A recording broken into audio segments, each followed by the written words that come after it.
avec plus de 50 millions de joueurs, un revenu de 2,4 milliards de dollars pour un jeu gratuit, Fortnite est définitivement le phénomène de l'heure. Ça m'a amené à vouloir analyser une tendance qui existe depuis bien longtemps, les jeux vidéo.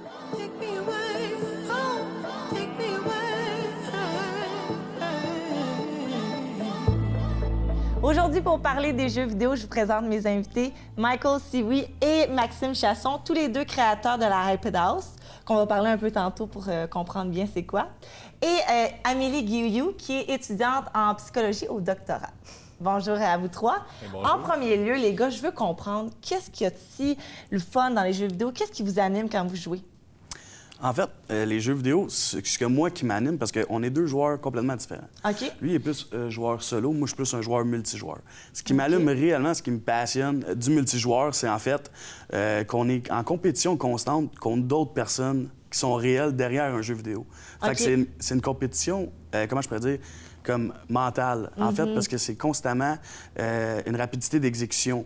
Fait que si, mettons, on va dire, je prends par exemple Fortnite. Ouais. Je prends le jeu Fortnite. Puis on est dans un contre un, mais il y a une stratégie de gameplay, dans le fond, qui s'installe. Quand je dis gameplay, c'est une stratégie avec les accessoires du jeu. Fait que tu peux construire un mur, te placer en hauteur sur l'individu. Puis c'est ça que j'aime du multijoueur, parce que n'importe quel multijoueur, tu es constamment en compétition contre d'autres gens qui sont derrière un écran aussi, puis qui sont là pour gagner.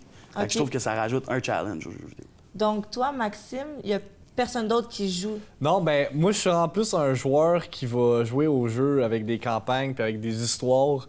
C'est vraiment plus ça qui m'intrigue. Moi mon fun là-dedans, c'est de me donner un challenge, un peu comme Michael, sauf avec ce que les créateurs de jeux ont fait. Fait que moi, mon trip, c'est de mettre les jeux à la difficulté la plus haute, puis essayer de tout faire ce qui est possible, puis expérimenter tout ce qu'il y a dans le jeu. Juste être transporté dans le monde, surtout en 2019 avec la quantité de choses qu'ils mettent dans les jeux, puis le réalisme de certains jeux, ça te transporte dans un univers, puis ça te fait comme un peu oublier la réalité. Puis c'est vraiment comme ce facteur d'immersion-là qui vient me chercher sur les jeux vidéo. Depuis que je suis tout jeune, là, depuis que je regarde mon père jouer à Zelda, là, ça m'a allumé, puis c'est vraiment ça qui m'intéresse. As-tu des exemples de jeux en ce moment qui sont populaires, qui sont des jeux solo, comme vous appelez? Ouais, ben en ce moment, je suis justement en train de jouer à un nouveau jeu qui est sorti la semaine dernière, ça s'appelle Days Gone. C'est un jeu de survie dans un monde où est-ce qu'il y a comme des zombies. C'est un peu comme à la Walking Dead ou The Last of Us, c'est un autre jeu qui est sorti dans le même genre d'univers il y a quelques années. Sinon, un jeu que j'ai vraiment aimé dernièrement, ça s'appelle Sekiro Shadows Die Twice. C'est un jeu d'action-aventure, un peu un RPG. T'es un samouraï dans l'époque du shinobi. Puis c'est un jeu qui est vraiment difficile aussi. C'est des créateurs de la série Dark Souls. Fait qu'il y a vraiment un gros challenge là-dedans. Puis c'est vraiment comme, t'as des gros boss, t'as plein de mécaniques différentes. Fait que ça, c'est vraiment un jeu que j'ai vraiment trippé. Je pense que c'est un de mes jeux préférés en 2019 jusqu'à date. Si je comprends bien, toi, pour gagner le jeu, tu dois avoir le score le plus élevé. Toi, c'est gagner contre tes adversaires. Exactement, un peu, ouais. Exactement. Et là, tu disais que tu jouais depuis que tu étais jeune. Vous jouez depuis que vous avez quel âge? Aux jeux vidéo? De mettre un âge, je le sais pas. OK. Parce que c'est très loin dans ma tête. Mais depuis que, justement, le point culminant dans ma vie où est-ce qu'il a fait « OK, je tripe jeux vidéo c'est quand je regardais mon père jouer à The Legend of Zelda Ocarina of Time. Ce jeu-là a comme marqué ma vie. C'est mon jeu préféré de tous les temps, en fait. Fait que c'est depuis ce temps-là. Fait que je dirais, ce jeu-là est sorti en 97. Fait que je devais avoir comme 3-4 ans. Fait que depuis ce temps-là, ouais. Michael, pour toi? Pour ma part aussi, c'est l'impact de mon père. Mon père est en train de jouer en first comme une passion person shooter. transmise de père en fils. First man person shooter, dans le fond. C'est ça, ouais, ben c'est que, tu sais, tu veux souvent être comme ton père, on va se le dire. Fait que dans le fond, c'est un shooter. Puis à un moment donné, j'avais 8 ans, puis j'ai dit, Pat, tu me passes-tu la souris, tu sais? Puis il m'a donné la souris, puis je me suis mis vraiment, là, à voir, il comprenait rien, j'avais un meilleur talent que lui, puis c'était la première fois que je touchais à ça. Puis ce que je tripais encore plus, c'est que je jouais contre ses amis de job qui avaient genre 30 ans, puis qui étaient même pas à mon niveau. Fait que j'étais comme, aïe, j'ai genre 8 ans. Puis bon, c'est ça, justement. Puis mon père, il comprenait rien, fait qu'il me laissait jouer, puis il disait que c'était lui qui jouait. Fait que je trouvais ça encore plus drôle. Fait que ses amis comprenaient plus rien. Puis du jour au lendemain, il est devenu bon. Là. Fait que c'est ça un peu, c'est comme ça que ça a commencé. Tu vois, Michael nous expliquait qu'il se sentait bon, il était bon pour son âge, c'était le fun. On entend souvent dire que les jeunes adeptes de jeux vidéo sont la majorité du temps, pas toujours, mais des personnes plus introverties, puis ils se sentent tout d'un coup plus valorisés dans les jeux vidéo. Est-ce que c'est vrai? Oui, bien souvent, la population qui est plus intéressée pour les jeux vidéo, c'est les adolescents puis les jeunes adultes de sexe masculin. Puis, on observe aussi, malgré qu'il y a peu d'études sur le sujet, on remarque que c'est des individus qui sont plus introvertis puis plus timides que la normale. Donc, les jeux vidéo, ils peuvent servir d'une alternative pour se créer une espèce de monde parallèle dans lequel ils sentent que les relations sont plus accessibles puis dans lequel ils sont vraiment bons, donc ils sont reconnus pour leur talent aussi. Est-ce que vous vous reconnaissez un peu là-dedans? En fait, moi, j'étais introverti quand j'étais jeune, mais en vieillissant, puis aussi pour ça que j'ai créé ma chaîne Twitch, c'est que j'ai une facilité de communiquer avec les gens. Je suis extroverti, en fait. Fait que pour moi, c'est une manière de m'exprimer en expliquant ce que je fais dans mon jeu vidéo, en expliquant des techniques de jeu. Puis justement, c'est ça que ça crée. Puis oui, il y a des gens introvertis qui nous regardent, je suis complètement d'accord. Puis tu sais, je le vois dans mon chat, mettons qu'il y a des gens qui ont l'air de pas vraiment sortir de chez eux des fois, puis tout, puis qui sont plus introvertis. Mais en même temps, nous, ce qu'on dit aux gens, c'est que justement, oubliez pas qu'il y a le monde réel aussi, puis qu'il faut que vous sortez, puis tout. Parce que nous, justement, avec la iPad House, on montre qu'on est des travailleurs temps plein, qui sont capables de gamer temps plein, en ayant une famille, en ayant une blonde, en ayant des amis, en ayant une vie sociale. Fait que c'est ça qu'on essaie de dégager, justement, avec notre concept. C'est bien ça. Toi, Maxime, jeune, est-ce que tu étais plus timide, plus réservé? Jeune, oui. Justement, tu sais, travaillant dans le domaine de l'intervention, là, moi et Michael, c'est là-dedans qu'on travaille à temps plein. Mais c'est vraiment ça qui comme m'a permis de justement me dégainer puis d'aller de l'avant puis de prendre confiance en moi parce que c'est vraiment quelqu'un qui avait de la misère quand j'étais jeune. Puis c'est ça avec Twitch aussi, tu sais, Twitch, tu diffuses devant une caméra à genre, ça peut être des dizaines ou des centaines de personnes qui te regardent en direct. Fait que veux pas, faut que tu aies une capacité de communication, puis il faut que tu aies une personnalité débordante ou intéressante parce que le monde va juste comme passer à autre chose par la suite. Fait que je dirais que oui, quand j'étais vraiment jeune, quand, mettons, je jouais justement à Zelda, quand j'étais tout seul dans ma chambre en train de jouer à ça, je dirais que j'étais quand même introverti, mais surtout là, avec tout ce qui est réseaux sociaux, les jeux multijoueurs, les communautés, l'Internet, c'est vraiment plus facile d'aller chercher des interactions avec d'autres personnes partout à travers le monde, là, que ce soit au Québec. Là. Je connais du monde qui habite en Australie, puis j'ai des bons liens avec, justement à cause des jeux vidéo. Fait que... oui, puis non, je dirais qu'il y a comme un lien avec l'introversion puis tout ça. En gros, peut-être qu'au début, ça vient chercher les personnes plus introverties, mais qu'avec le temps, vous devenez de plus en plus extrovertis. Oui, mais c'est ça. Moi, je serais curieux de savoir maintenant, avec la nouvelle génération des jeunes, avec les Fortnite puis les jeux gratuits qui jouent multijoueurs, si les jeunes ils ont plus cet aspect social-là, ou c'est encore justement le fait qu'ils sont un peu introvertis puis tout ça. Parce que là, il y a comme... tu sais, c'est disponible tellement sur des vastes plateformes puis facilement, fait que je me demande s'il y a comme un contraste à tout ça. Intéressant. Michael, avec Maxime, vous êtes tous les deux créateurs de la iPad House. Qu'est-ce que la iPad House? En fait, la iPad House, ça n'existait pas en tout quand on s'est connus, parce qu'on s'est connus au cégep en intervention en délinquance. Par la suite, on a eu l'idée de créer la iPad House parce que je me suis ramassé en condo tout seul. Puis je me suis dit, hey, tu peux venir vivre avec moi, on va créer un concept puis mettre toute notre énergie là-dessus pour vivre de notre passion un jour, probablement. Aujourd'hui, on ne vit pas encore de notre passion, mais ça a grandi de jour en jour. En fait, la iPad House, c'est une maison de gaming. Fait que quand tu rentres là-dedans, il y a des posters partout de gamers. C'est vraiment comme il y a nos notes gamers sur nos portes. On a fait une vidéo sur YouTube, dans le fond, qui montre c'est quoi la iPad House. Puis là, après ça, tu te rends jusqu'au salon, puis il y a nos deux setups de gamers. Fait que dans le fond, il y a le setup de Maxime, puis mon setup d'un côté. Mais on stream pas. On ne stream pas nécessairement en même temps. Fait que dans le fond, moi, j'ai mon lieu de travail, lui a son lieu de travail, mais notre salon est vraiment consacré au gaming. Dans le fond, avec la iPad House, ce qu'on fait, c'est que dans le fond, Maxime couvre les heures du matin sur Twitch et moi, je couvre les heures du soir. Puis les heures de l'après-midi, au travail. Fait qu'il y a tout le temps comme un roulement de la iPad House sur des lives. Puis le monde, je pense, qui apprécie ça. Puis c'est pour ça qu'ils se sentent dans notre communauté puis qu'ils aiment la communauté qu'on crée. Parce qu'on est une communauté de gamers. C'est ça, c'est une communauté de gamers, dans le fond, parce que chaque gens qui nous regarde peuvent regarder Maxime le matin puis me regarder moi le soir, dépendamment de c'est quand ils travaillent ou c'est quoi leurs horaires, tout simplement.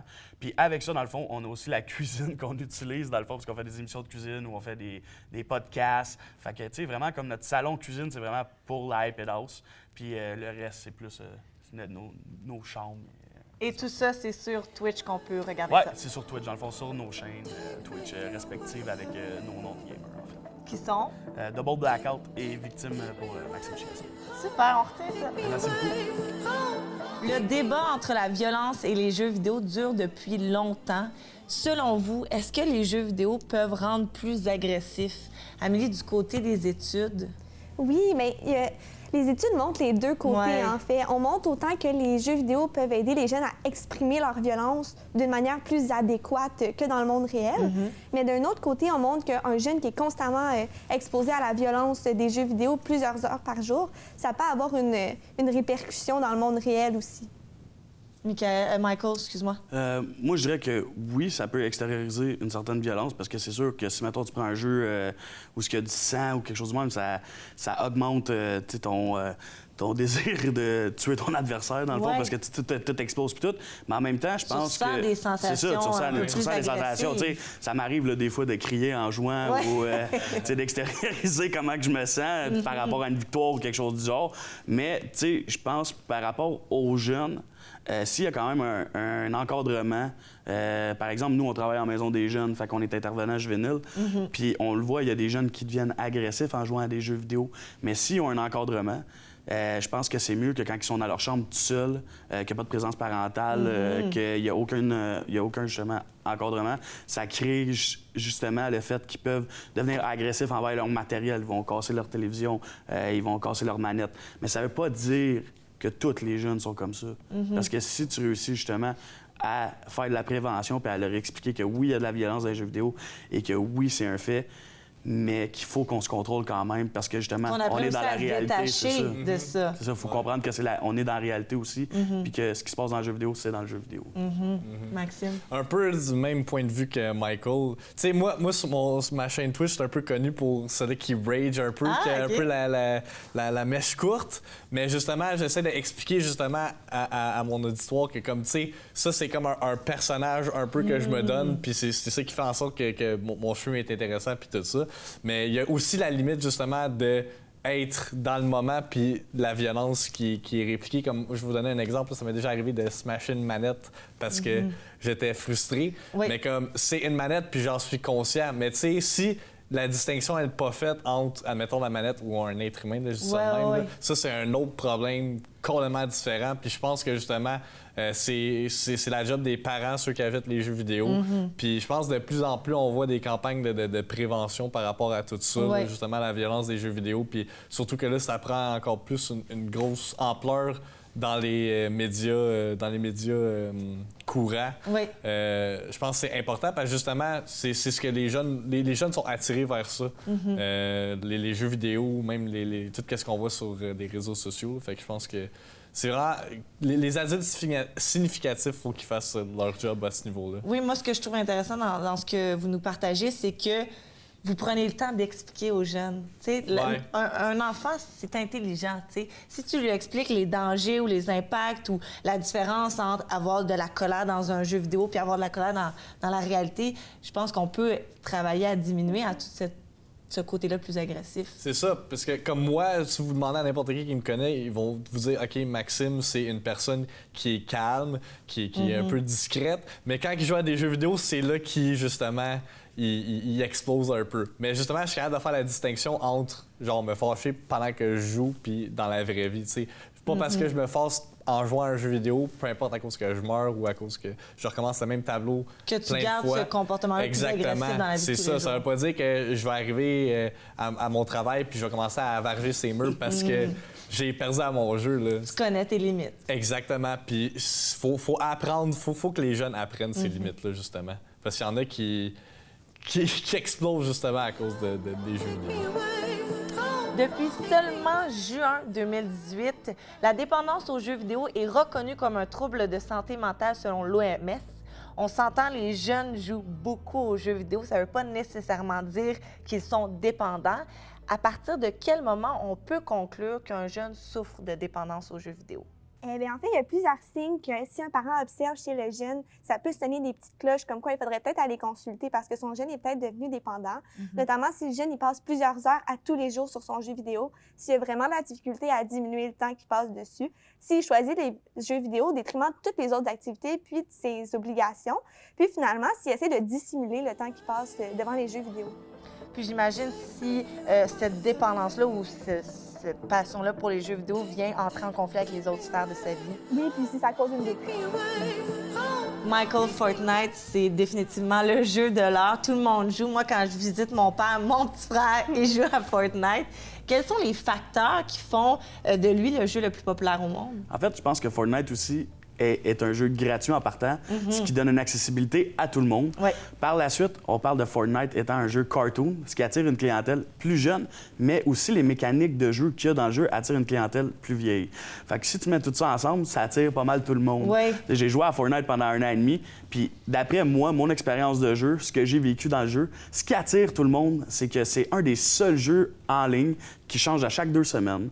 Il y a des modifications d'armes, des modifications. Il y a toujours de la nouveauté. Des nouveaux skins. En parlant de skins, je parle des habillements de personnages. Okay. Ça a l'air un petit peu niaiseux dit de même, mais est-ce que vous savez le nombre d'argent que ce jeu-là fait avec des habillements? C'est juste pour vous donner une petite anecdote, je suis allé à un souper de famille dans le temps de Noël, puis il y avait un petit cousin à ma blonde qui était là. Puis son père me dit, j'ajoute des upgrades à mon gars, des upgrades en voulant dire de quoi qui va donner plus de succès à mon jeune dans le jeu. C'est le même que Fortnite fait son argent. C'est ça. Mais dans le fond, ça fait rien, là. C'est juste un habillement, là. C'est comme si tu changeais ton linge dans le jour, là. Fait que ce que j'ai expliqué au père, c'est qu'il mettait de l'argent dans le jeu juste pour que son garçon il paraisse bien. Il le savait pas. Fait que, c'est vraiment ça, je pense. C'est la créativité. Puis à chaque saison, ils font de quoi de gros, ils font un changement sur la map. Puis par la suite, il y a aussi des différents transports.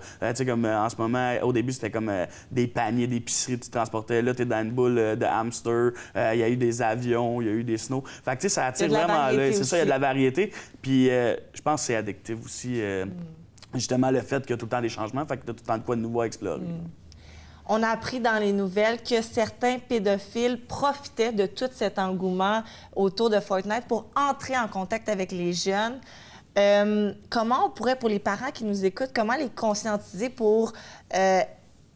comment ils peuvent conscientiser leurs jeunes face aux dangers? C'est plus ça. Je pense que l'important, c'est juste de leur expliquer les dangers, les exposer, leur montrer des exemples de ce qui peut arriver.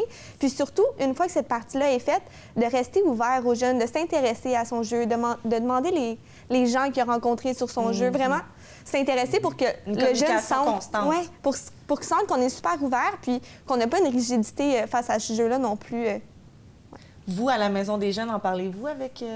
Ben oui, puis on utilise le même dialogue avec les réseaux sociaux aussi. Là. C'est, c'est le même genre d'interaction. Là. C'est quelqu'un qui va faire comme « Ah, tu sais, ça nous arrive à plein de reprises que les jeunes vont nous dire « Ah, j'ai reçu une invitation sur Facebook de quelqu'un que je connais pas, mais je l'accepte pareil. » Mais tu sais, c'est un peu la même affaire, admettons, si tu reçois une invitation pour aller dans un lobby qui appelle à Fortnite avec quelqu'un que tu connais pas, puis ils commencent à te jaser, c'est un peu le même principe. Fait que nous, on fait vraiment de la prévention à ce sujet-là, de justement faire attention à qui... Tu sais, c'est les internets, c'est pas... ça veut pas dire nécessairement que c'est la personne que tu penses. Ouais. Fait que c'est vraiment, justement, encore une fois, une job aux parents, puis de vraiment comme s'intéresser à ce qu'ils font. Parce que ça a bien beau l'air d'être un jeu vidéo, mais comme il y a plusieurs... C'est rendu qu'il y a plusieurs facettes à tout ça. Fait que faut qu'ils s'informent, faut qu'ils s'intéressent à ce que leur jeune fait, parce que sinon, justement, n'importe qui peut interagir avec eux. Effectivement. Maxime, tu as créé l'événement C'est plus qu'un jeu. Parle-nous de ce projet. En fait, c'est pas moi qui ai créé l'événement. C'est une idée des jeunes qui fréquentent la Maison des Jeunes pour laquelle que je travaille, qui était comme « Hey Max, on aimerait ça faire une compétition de jeux vidéo, un tournoi de jeux vidéo. » Fait ayant mon expertise dans le domaine, je me suis dit « Ah ben, je vais essayer de patenter quelque chose. » Là, on est rendu à notre 2e édition qui va avoir lieu le 18 mai 2019 au Centre culturel de Saint-Augustin. Puis l'année dernière, notre tête d'affiche dans le jeu, c'était NHL 2018. Cette année, ça va être Super Smash Bros. Ultimate, qui est un nouveau jeu qui est sorti en décembre de l'année dernière. Puis c'est un jeu qui allume vraiment les jeunes de la Maison des Jeunes où je travaille. Puis c'est ça. Fait que dans le fond, le but de l'événement, c'est qu'on valorise un peu tous les côtés positifs dans le jeu vidéo. C'est pour ça qu'on veut montrer aussi que ça peut être une passion qui peut être transformée en travail ou plus que juste une passion. En fait, c'est pour ça que le titre de l'événement, c'est plus qu'un jeu, parce qu'on veut montrer que c'est justement plus qu'un jeu. Fait qu'on prévoit avoir des invités dans le monde du jeu vidéo, que ce soit d'autres influenceurs, d'autres streamers sur Twitch, des organisations de sport électronique, parce qu'on s'entend que maintenant, il y a beaucoup de professionnels dans les jeux vidéo puis qui sont payés à faire ça. Fait que ça pourrait allumer certains des jeunes. Fait que c'est ça le concept de C'est plus qu'un jeu. Super! De manière générale, les personnages féminins sont très stéréotypés et sexistes dans les jeux vidéo. On peut retrouver la combattante sexy, la femme trophée, la femme en détresse. Je connais pas beaucoup de jeux vidéo. Je serais curieuse de savoir aujourd'hui, est-ce qu'il y en a qui ont des personnages féminins plus diversifiés, Maxime? Je pense que depuis quelques années, on voit justement un effort de la part des créateurs de jeux vidéo de mettre l'accent sur justement les femmes fortes dans les jeux vidéo, que ce soit des personnages principaux ou des personnages secondaires. Je pense que le parfait exemple des dernières années, c'est le reboot qu'il appelle la série Tomb Raider. Tomb Raider, c'est quand même une série qui a quand même eu une grosse histoire dans les années 90, début 2000. Puis là, ils ont comme tout refait ça. Je pense que c'est en 2014 avec le premier jeu de la série, où est-ce qu'il racontait un peu l'origine de Lara Croft. T'sais, Lara Croft, ça a tout le temps été comme le sex symbole des jeux vidéo, puis la badass un peu. Mais là, ils ont vraiment comme montrer comme tout l'aspect genre humain de ce personnage-là, comment qu'elle devient justement la femme forte, la badass qu'on connaît. Fait que je pense que c'est vraiment important justement avec toute la diversité dans que ce soit des hommes ou des femmes qui jouent à des jeux vidéo, d'avoir ce genre de personnage-là maintenant. Effectivement. Pour Amélie, pour les jeunes qui consomment beaucoup de jeux vidéo, être constamment confronté à des images stéréotypées de la femme, est-ce que ça peut avoir un impact sur leur perception des comportements sociaux hommes-femmes? Mais c'est certain que oui, parce que dans les jeux vidéo, dans la majorité des jeux vidéo, même si c'est pas tous les jeux vidéo, on préconise un petit peu l'objet de la femme-objet, puis des relations qui sont pas nécessairement respectueuses puis égalitaires entre les hommes puis les femmes. Puis pour un jeune qui passe sensiblement la majorité de son temps sur les jeux vidéo, on peut penser qu'il va intérioriser ces modèles-là puis qu'il va peut-être les transmettre consciemment ou inconsciemment dans le monde réel. Donc c'est certain qu'à ce niveau-là, ça pourrait avoir un impact, bien que c'est vraiment pas tous les jeunes, c'est vraiment une infime minorité, mais il faut faire attention quand même, selon moi. Puis c'est sûrement un facteur parmi tant d'autres qui peut affecter la perception des comportements sociaux hommes-femmes. Mais moi, par exemple, je me souviens, jeune, mon frère, il jouait, j'espère que je le prononce bien, vous me reprendrez sinon, Grand Theft Auto, Grand Chef Auto. Tu sais, les filles sont habillées sexy, puis ils se font frapper. Moi, j'étais mon Dieu! Ça, c'est une autre catégorie à part. Je pense qu'on pourrait faire 30 minutes, justement, sur Grand Theft Auto. Effectivement. On parle beaucoup des aspects négatifs lorsqu'on parle des jeux vidéo, mais il y a des bienfaits. Michael et Maxime, dans votre cas, qu'est-ce que les jeux vidéo ont apporté de positif dans votre vie? Michael en premier. En fait, personnellement, je sais qu'il y en a qui vont rester surpris, mais des belles rencontres. On a rencontré, nous, on fait des meet-up avec la iPad House. Dans le fond, c'est qu'on va dans des événements de gaming. Fait qu'on s'en va, dans le fond, de notre nid de confort, comme qu'on dirait, parce qu'on est tout le temps derrière la caméra tout seul. Puis on s'en va rencontrer les gens qui nous regardent, parce que, tu sais, d'habitude, c'est juste un nom qu'ils ont. Mais ces gens-là, c'est des personnes comme nous, là. Ben oui. Fait que ces gens-là, on les rencontre dans la vraie vie. Puis ça fait des belles rencontres. On a eu des meet-ups, on avait une vingtaine de personnes qui sont venues nous rencontrer. On a soupé avec eux autres, tout. On a eu beaucoup de plaisir. Puis je pense que ça, c'est une des choses vraiment intéressantes que ça nous a apporté. Puis sinon, pour ma part, du plaisir, puis d'avoir du fun avec les gens, toujours être en contact avec l'humain. Même si je suis chez nous tout seul, j'ai quand même un contact avec l'humain. C'est ça que j'aime. Ce que je trouve intéressant, c'est que souvent, quand on pense aux jeux vidéo, on s'imagine vraiment le jeune tout seul dans son salon, dans sa chambre. Mais il mange des Cheetos. Mais là que tu parles, que vous organisez des moments pour se rencontrer, ça vient un peu détruire ce stéréotype-là des jeux vidéo, tu sais. C'est justement ça que je dis, la iPad House. Puis, tu sais, on n'est pas les seuls qui font ça, des meet-ups et tout, mais nous, c'est vraiment ça qu'on veut faire, c'est détruire les stéréotypes. Parce qu'en tant que tel, on est deux travailleurs qui vont à l'extérieur, qui font d'autres choses de notre vie que juste gamer. On veut montrer aussi que ça peut être des gens normaux comme vous et moi qui peuvent justement démontrer leur passion pour les jeux vidéo puis en faire une genre de carrière avec ça. Là. Je pense que c'est vraiment ça qu'on essaie d'expliquer. Puis même avec nos jeunes à notre travail à la Maison des jeunes, moi j'organise un événement qui s'appelle C'est plus qu'un jeu, que justement on veut valoriser justement tout ce côté positif des jeux vidéo là. Fait que ce soit des rencontres, que ce soit des opportunités niveau professionnel, etc. C'est vraiment vaste maintenant ce que les jeux vidéo peuvent amener. Amélie, j'ai lu qu'il y avait même des impacts positifs sur le cerveau des joueurs. Oui, il y a plusieurs effets positifs, mais si je peux en nommer juste quelques-uns. Par exemple, dans le cerveau, on a la matière grise, puis on observe une augmentation de la matière grise chez les individus qui jouent quotidiennement ou très souvent aux jeux vidéo. Ça fait en sorte qu'ils sont capables de mieux se repérer dans l'espace, comme ils ont un meilleur sens de l'orientation. Puis aussi, ils ont des meilleures capacités mémorielles. Donc, on peut donc penser que ça peut même les aider à l'école aussi, paradoxalement, que ça puisse paraître. Puis, d'un autre côté, dans le cortex préfrontal, on voit qu'il y a plusieurs améliorations, notamment dans des sections qui sont liées à la focalisation, à la concentration, à la prise de décision, parce que c'est tous des habiletés qui sont très nécessaires, dans le fond, quand on joue à des jeux vidéo.